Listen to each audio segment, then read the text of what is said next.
Ladies and gentlemen, welcome back to Boss Economics World, where we slice through the government's economic snake oil, expose the policy clownery, and shine a light on the chaos they call governance. I'm your host, the guy who's been screaming into the void since the Fed started printing money like it's a Netflix original series. Today, we're diving headfirst into the cesspool of Washington's latest economic monstrosity, a $3.3 trillion, one big beautiful bill that's about as beautiful as a dumpster fire in a hurricane. Buckle up, folks, because this is going to be a wild ride through the land of fiscal irresponsibility, political theater, and economic quicksand. Let's get into it. On Tuesday, July 1, 2025, the U.S. Senate handed President Donald Trump what the mainstream media is calling a major political victory. With a razor-thin margin, defections from only 3 senators, Susan Collins, Tom Tillis, and Rand Paul, the Senate passed a $3.3 trillion domestic policy package, a Frankenstein's monster of tax cuts, border wall funding, and campaign promises like the absurd, no tax on tips, measure. Trump, ever the showman, celebrated this achievement while touring a migrant camp in Florida, ominously dubbed Alligator Alcatraz. And in true Trump fashion, he swatted away concerns about the bill's impact on Medicaid, Medicare, and Social Security with the confidence of a used car salesman selling a lemon. "We'll be in charge, so we're going to have no problem," he said. "Oh, really, Mr. President? Tell that to the 11.8 million Americans the Congressional Budget Office, CBO, says will lose Medicaid coverage thanks to this bill. Tell that to the fiscal hawks watching the deficit balloon by another $3.3 trillion over the next decade. Tell that to the voters, 2/3 of whom, according to a KFF poll, already hate this bill more than they hate stepping on a Lego in the dark."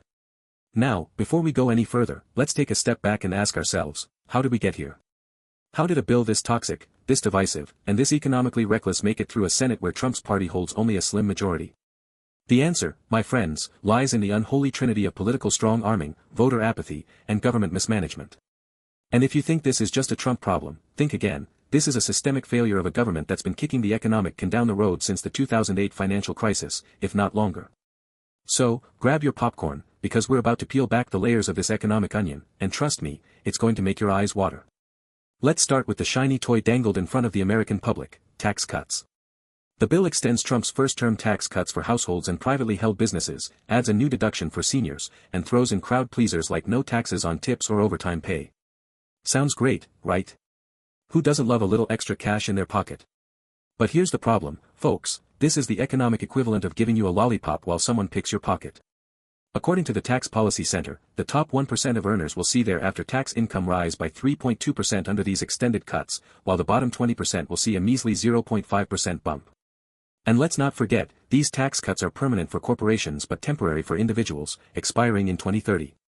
Gee, I wonder who's really benefiting here. Hint, it's not the waitress relying on tips or the factory worker pulling overtime. But wait, there's more. The CBO estimates these tax cuts will add $2.6 trillion to the deficit over the next decade, and that's before we even get to the border wall funding or the other pet projects stuffed into this bill. And how are they paying for it?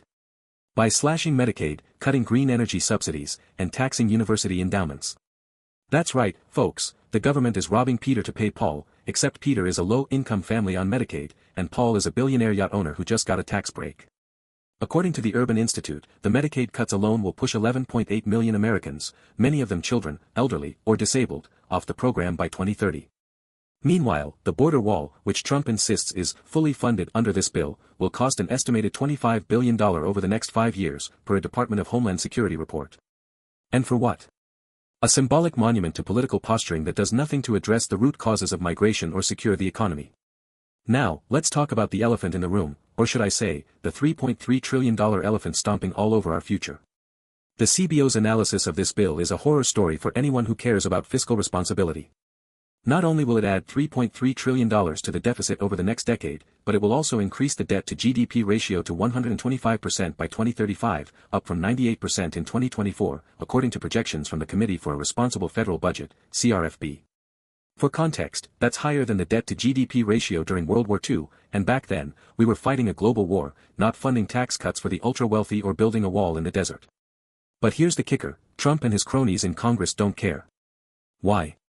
Because deficits are a problem for future America, and future America doesn't vote in the 2026 midterms. This is the classic playbook of government mismanagement: spend now, let someone else deal with the fallout later. And let's not pretend this is a partisan issue. Democrats have their own history of deficit spending, with Biden's $1.9 trillion American Rescue Plan in 2021 adding fuel to the inflation fire. But this bill takes it to a whole new level, combining reckless tax cuts with draconian cuts to social programs, all while ignoring the ticking time bomb of entitlement spending. According to the CRFB, Social Security and Medicare are on track to become insolvent by 2035 and 2031, respectively, and this bill does nothing to address that. In fact, Trump's cavalier will be in charge. Comment suggests he's either delusional or deliberately misleading the public. Either way, it's a disaster waiting to happen. Now, let's zoom out from the numbers and look at the political theater behind this bill. Trump's ability to ram this monstrosity through a divided Senate is a masterclass in political strong-arming. Using his social media megaphone, he threatened primary challenges against any GOP senator who dared to oppose him, forcing even fiscal conservatives like Rand Paul to think twice. North Carolina's Tom Tillis, one of the three defectors, announced he wouldn't run for re-election, a clear sign that dissent in Trump's GOP is a one-way ticket to political exile. And Trump didn't stop there. Instead of jetting off to Bedminster for a weekend of golf, he stayed in Washington, twisting arms and playing 18 holes with key senators like Lindsey Graham and Eric Schmidt. Talk about a high-stakes game of political golf, except the American public is the one getting clubbed. But here's the thing, folks, this bill isn't just a political victory for Trump, it's a political landmine for the GOP. According to the KFF poll, 65% of Americans view this bill unfavorably, including majorities of independents and Democrats. Even within the GOP, there's a sharp divide. 72% of MAGA supporters love it, but only 33% of non-MAGA Republicans do. And the Democrats, licking their wounds after losing the 2024 election, have finally found a messaging win. They've held 130 town halls nationwide to hammer home the message that this bill will gut Medicaid, cut food assistance, and prioritize tax breaks for the wealthy over the needs of the working class. As Democratic strategist Megan Hayes put it, this will all come to roost for the midterm elections. Translation, the GOP might have won this battle, but they could lose the war. Now, let's connect the dots and look at the bigger picture. This bill isn't just a standalone disaster, it's a symptom of a government that's been mismanaging the economy for decades. Since the 2008 financial crisis, the U.S. has relied on a toxic cocktail of deficit spending, quantitative easing, and tax cuts to prop up a faltering economy. But instead of addressing structural issues, like wage stagnation, healthcare costs, or the looming insolvency of Social Security, policymakers have opted for short-term gimmicks and political stunts. And the results speak for themselves. According to the Bureau of Labor Statistics, real wages for the bottom 50% of earners have barely budged since 1980, while the top 1% have seen their incomes soar by 179%. Meanwhile, healthcare costs continue to spiral out of control, with the average family spending $12,530 annually on premiums in 2024, per the Kaiser Family Foundation. And let's not forget inflation, which, despite cooling from its 2022 peak of 9.1%, still hovers at 3.5% as of June 2025, eating away at purchasing power. This bill only makes things worse. By slashing Medicaid and other safety nets, it will exacerbate inequality and push more Americans into poverty, especially as the economy teeters on the brink of recession. According to the Federal Reserve's latest Beige Book, economic activity in key sectors like manufacturing and retail has slowed significantly in Q2 2025, and consumer confidence is at its lowest level since the pandemic. Add in the risk of a debt ceiling showdown later this year, because, of course, Congress hasn't learned its lesson, and you have a recipe for economic chaos.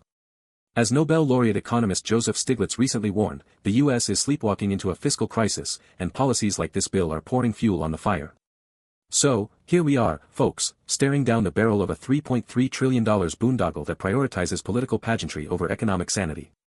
This bill is a microcosm of everything wrong with our government, a refusal to address systemic problems, a willingness to sacrifice the vulnerable for political points, and a complete disregard for the future. And let's not kid ourselves, this isn't just Trump's fault. It's the fault of a Congress that's more interested in re-election than reform, a Federal Reserve that's addicted to easy money, and a public that's too apathetic or distracted to hold them accountable. But don't take my word for it, look at the data, look at the polls, look at the history. This bill isn't a victory, it's a ticking time bomb. And when it explodes, when the deficit skyrockets, when millions lose healthcare, when the economy tips into recession, don't say I didn't warn you. So, what's the solution? Simple, demand better. Demand a government that prioritizes long-term stability over short-term gimmicks. Demand policies that lift up the working class, not just the donor class. And demand accountability from leaders who think we'll be in charge is a substitute for actual leadership.